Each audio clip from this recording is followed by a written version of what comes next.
asked frequently, how do you play the E chord?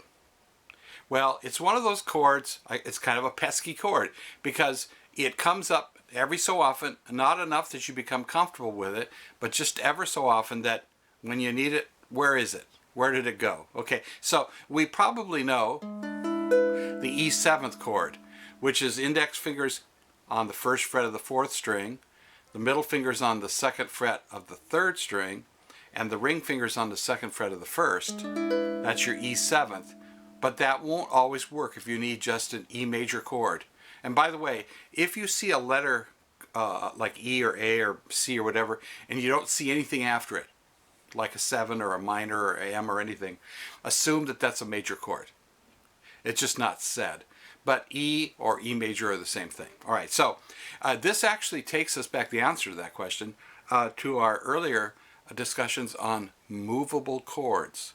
That is, chord shapes that can be moved up and down the fingerboard to reflect the different keys that we're in. So let's take this for example. We're going to borrow the second fret all the way across with the index finger, keeping the thumb on the back.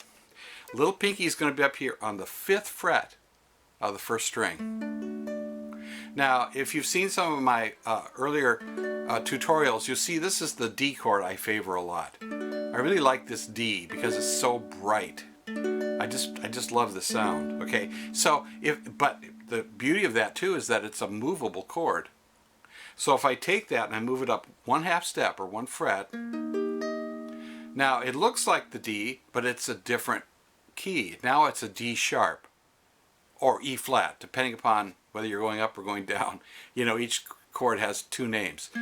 So there's our D sharp or E flat chord. Let's move it up 1 more. So now the index finger's on the 4th fret, little pinky's up on the 7th fret of the first string, and there's our E chord. That's it. That is the E chord. So that song, Hey Soul Sister by Train, this is the chord, this is how they play the opening chord.